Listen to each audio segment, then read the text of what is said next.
go down to G-O-D. Yeah. I want you to watch this.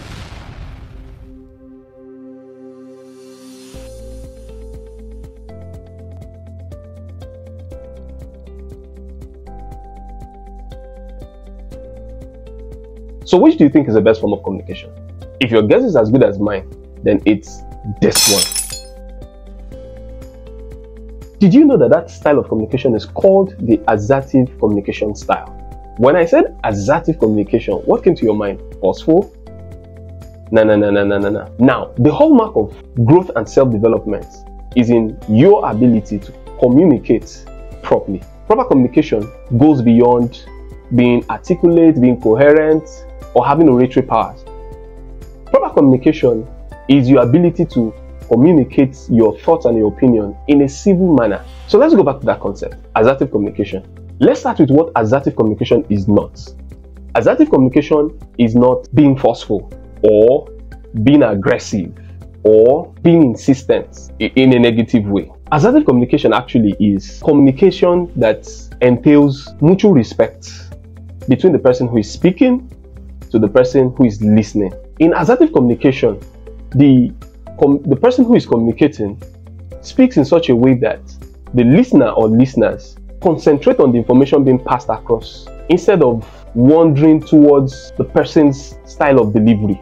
So basically, assertive communication is the ability of the person who is speaking to pass across their opinion and perspective on a particular issue in a civil manner, in a way that also respects the opinion of the other person or the other persons. The good thing about assertive communication is that it promotes your confidence level. It boosts your confidence level, and with assertive communication, you earn people's respect. Why? Because even if you don't agree with them, but you equally respect their opinion and perspective on that issue. So I'll be pointing out some skills that would help you to become an assertive communicator. Number one, learn to use the I statement.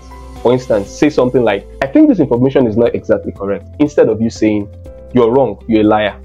Using the I statement helps your listener to realize that you're trying to communicate your opinion and thoughts on a particular issue, rather than trying to accuse them or rather than taking an accusatory stance.